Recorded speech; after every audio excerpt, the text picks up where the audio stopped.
Welcome to The Debate. Today, we are looking at, a collision of two massive forces that are reshaping the South Bay economy. On one hand, you have the hard reality, this Silicon Beach expansion, which is it's being driven by an absolute explosion in aerospace and defense. We're talking giants like Anduril and Chaos Industries planting huge flags. And on the other hand, you have this methodological provocation from Voxel Micro Video Labs. And it's a real provocation because it targets the very identity of the commercial real estate broker. It really does. So the central question is this. In an era where, El Segundo and Long Beach are becoming these global hubs for defense tech, is a hyper-niche video strategy the only way to survive? Or is betting your entire career on a single sector, no matter how hot it is right now, is that just a dangerous gamble in what is fundamentally a cyclical economy? And that is the tension. So my position is that the generalist model, the broker, the one who lists retail, office, and industrial on their business card, is, for all intents and purposes, dead in this new ecosystem. The news cycle around robos, Chaos Industries, and Anduril gives us, I think, irrefutable proof that we have moved way past generic real estate. These are highly specialized tenants. They have incredibly specialized needs. I argue that Voxel's strategy of hyper-niche video dominance isn't just a marketing tactic. It's the only logical response. And I'll take the opposing view. I mean, look, I acknowledge the sheer scale of this defense tech boom. You just can't ignore a billion-dollar investment. But I fundamentally challenge if Voxel's micro-series methodology really applies to these specific institutional giants. I think reducing a transaction of this magnitude to a content strategy just oversimplifies the immense complexity of institutional site selection. A 4-part video series might get you a meeting with a dentist looking for office space. I'm just deeply skeptical it captures a tenant like Anduril. Specialization has merit, but the hyper-niche carries a systemic risk that I think Voxel kind of glosses over. Then let's look at the evidence, because the specifics here are what really drive my argument. We're not talking about, standard commercial turnover. We have Robos, a global leader in additive manufacturing, officially opening its U.S. aerospace and defense HQ right in El Segundo. We have Chaos Industries, a company building some of the most advanced defense tech out there, reaching unicorn status. That's a valuation over $1 billion. These companies are not looking for generic square footage. They are not looking for a shell where they can, throw up some drywall in a coffee bar. Okay, granted their physical requirements are unique, but does that necessitate a completely different brokerage model? Unique is an understatement. They need heavy power infrastructure for manufacturing. They need specific zoning overlays that allow for hazardous materials or 24/7 operations. They need SCIF capabilities, sensitive compartmented information facilities for handling classified government data. And this brings me right to the core Voxel insight. The riches are in the niches. When a broker lists themselves as a specialist in everything, retail, office, industrial, multifamily, they are signaling that they are a master of nothing. To a VP of operations at Chaos Industries, a South Bay generalist looks like a liability. They don't need someone who knows the zip code. They need someone who actually understands the defense tech ecosystem.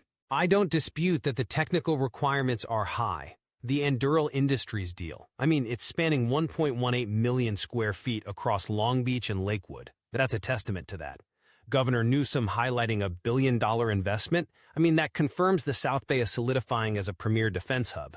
But here is where I have to step back from your conclusion. You're conflating technical expertise with a marketing strategy. You are suggesting that the mechanism to capture this business is a micro-series video strategy. I am, because the mechanism of discovery has fundamentally changed. And that is where the logic stretches for me. Voxel talks about the authority curve, this idea that, content builds trust before you ever meet. But does that really apply to institutional defense contracts? When Anduril is looking for 1.2 million square feet, they have an internal site selection team. They have retained consultants. They have deep pre-existing institutional relationships with the largest brokerage firms in the world. They aren't browsing YouTube for warehouses in Lakewood. See, I think that is a really dangerous assumption. It assumes that the old way of doing business, the roller decks and the golf course, is still how these decisions get made. But look at the demographic shift inside these companies. Who is actually doing the legwork? It's not the CEO, it's the strategy associate. It's the 28-year-old VP of operations who just moved down from Silicon Valley. And you think they are Googling their way to a billion-dollar site? I think they are starting there. Voxel brings up the search reality. It's a crucial concept. The search term real estate agent South Bay is dead. It returns thousands of generic results. But consider the specific pain points of these companies. If I am at Robo's, I am worried about floor load capacity for 3D printers. I am worried about power grid access in El Segundo. So I'm searching for heavy power industrial zoning El Segundo, or maybe aerospace R&D conversion South Bay. So the argument is that the specificity of the query demands a specific result. Exactly. And if you, as a broker, have created a micro-series titled The State of Defense Manufacturing Conversions, you are the only result that matches their intent. You bypass the institutional gatekeepers because you have provided the answer to their specific problem. You aren't just a broker anymore. You are a subject matter expert. You've effectively pre-interviewed for the job before they even pick up the phone. I can see the utility of that for the mid-market, sure. If you're dealing with the supply chain, the Tier 2 and Tier 3 suppliers that follow these giants, that search behavior is very real. But let's look at the execution gap for the whales, the unicorns like chaos. A deal like Anduril's isn't just a lease. It's a political event. It involves tax incentives, city council approvals, infrastructure upgrades that the city has to pay for. That level of deal flow happens through high-level political and corporate networks. My concern is that Voxel promises dominance through content, implying that if you make the videos, you get the whale.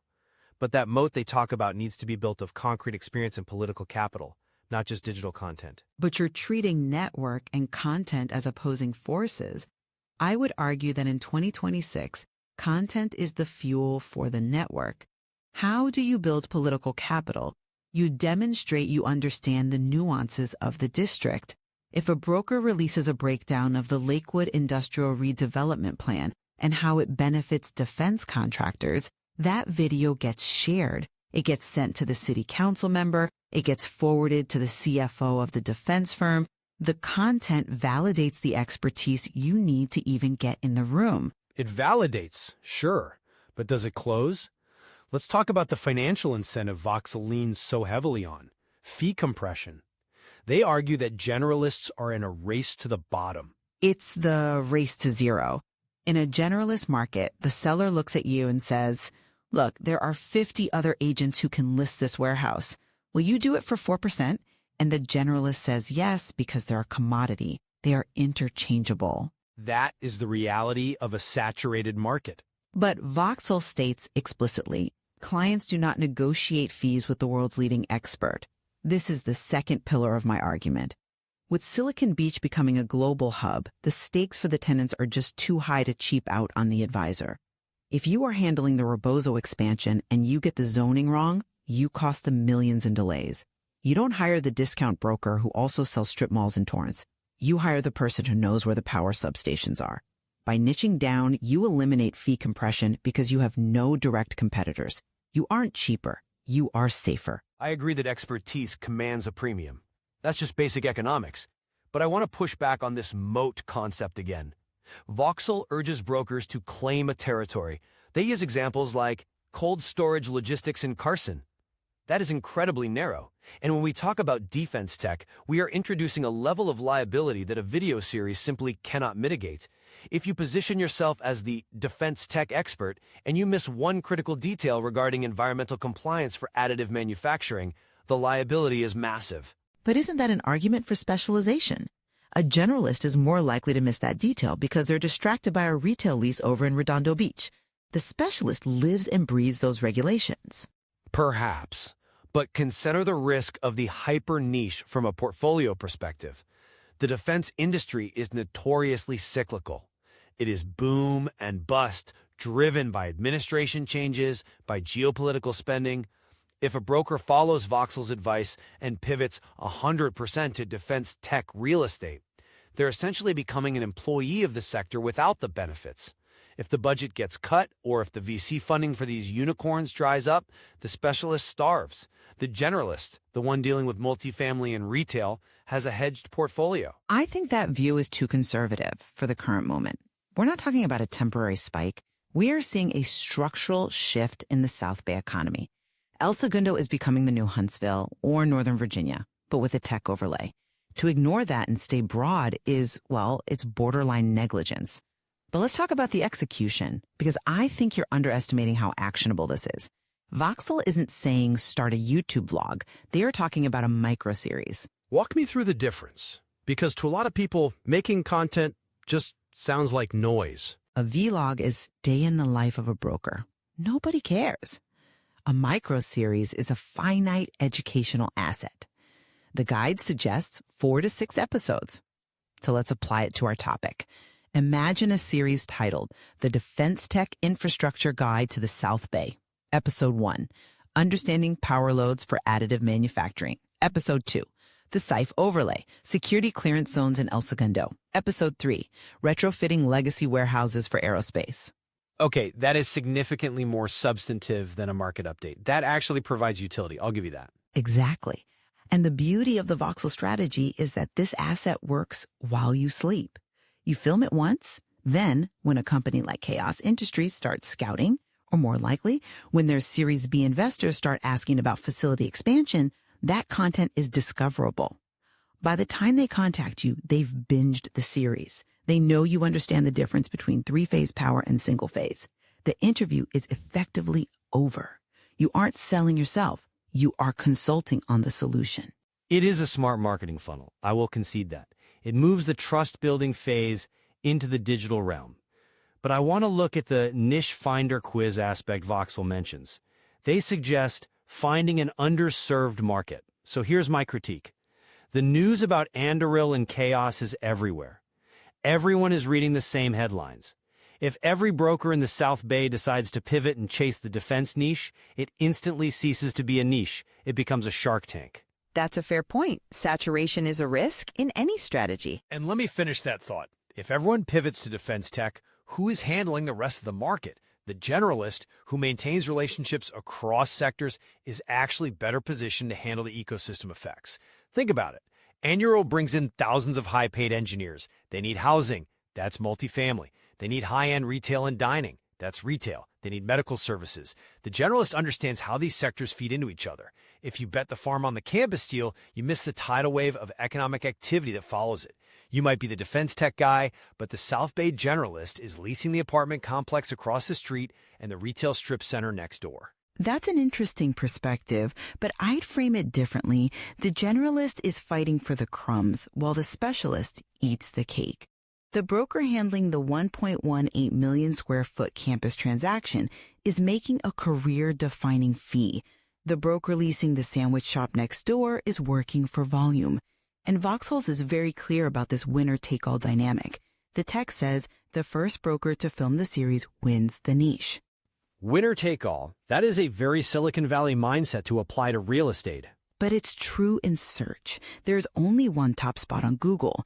If I'm the first to build the definitive library on aerospace zoning, I have built a digital moat that is very, very hard to cross. Even if you come in 6 months later, I have the views, I have the watch time, I have the authority. The market will expose the latecomers. Or the market will expose the fakes. My fear is that this strategy encourages brokers to feign expertise. A video series can be scripted. You can read a teleprompter about power grids without knowing how to read an electrical schematic. The market always exposes fakes, eventually. But the Google search reality remains undeniable. If you don't exist in that search result for defense tech real estate, you don't exist to the client until you cold call them. And we all know the effectiveness of cold calling is plummeting. These decision makers, this tech-forward defense crowd, they do not answer unknown numbers. They research. Well, on that we agree. The inbound nature of the Voxel strategy is its strongest asset. But I still circle back to the complexity of the client. You mentioned earlier that the decision makers are Silicon Valley types, and that's a fair distinction. Chaos Industries and Anduril are tech companies first, defense contractors second. Exactly. They live online. They respect data. They respect efficiency. The Voxel strategy aligns perfectly with the cultural shift of the tenant. They don't want a broker with a fax machine and a Rolodex. They want a broker who uses data analytics to predict zoning changes. The medium is the message here. If you're selling to a tech company, you have to appear as a tech-enabled advisor. I suppose my hesitation comes from the implementation. The Voxel material makes it sound easy. Just film 4 to 6 episodes. But to do a really deep dive on industrial warehousing in Gardena or defense tech in El Segundo requires a level of knowledge that takes years to acquire. Are we putting the cart before the horse? I don't think so. I think the process of creating the content forces the broker to acquire that knowledge. If you commit to filming a 20-minute breakdown of power requirements for defense manufacturing, you have to go learn it. You have to interview the electricians, the city planners. The content creation is the forcing function for expertise. The generalist never has to learn that deep because they can just hand it off to a consultant. The specialist owns the knowledge. That's a generous interpretation, but I do see the value in it. It compels professional development. And it aligns geographically. Voxel tells you to pick a spot. Look at the news again. Robaz is in El Segundo. Andoral is straddling Long Beach and Lakewood. These are distinct submarkets. A generalist trying to cover the South Bay is spread too thin. The zoning laws in El Segundo are completely different from Lakewood. The specialist who says, I am the Lakewood industrial guy, is the one who understands how that 1.18 million square foot campus impacts all the surrounding warehouses. That geographic focus is probably the strongest part of the Voxel argument. Real estate is inherently local. And inherently specific. So, to wrap up, while the expansion of Endural, Rebose, and Chaos Industries is fantastic for the region, I remain unconvinced that a hyper-niche video strategy is the silver bullet for capturing these specific unicorn clients. It's a powerful tool for visibility, yes, but I maintain that the breadth of knowledge, the generalist approach, still holds immense value in navigating the complex, interconnected ecosystem that these giants create. You need someone who sees the whole board, not just the industrial zoning map. And I see the trajectory differently. I believe the era of the generalist is effectively over. The market is fracturing into high-value specifics, and the authority curve is real. The broker who films the Defense Tech series first will win the territory. They will build the moat. While the generalists are fighting for the support services and competing on fees, the specialists will be signing the leases that reshape the skyline. But one thing we can certainly agree on is that the South Bay is undergoing a massive transformation. The sleepy suburbs of Lakewood and the warehouses of El Segundo are becoming the engine of national defense. Absolutely. It is becoming a true defense tech hub. And whether you choose to hyper-specialize or maintain a broader adaptability, brokers have to adapt. The status quo is definitely not an option. On that, we agree. Thank you for listening to The Debate. Thank you.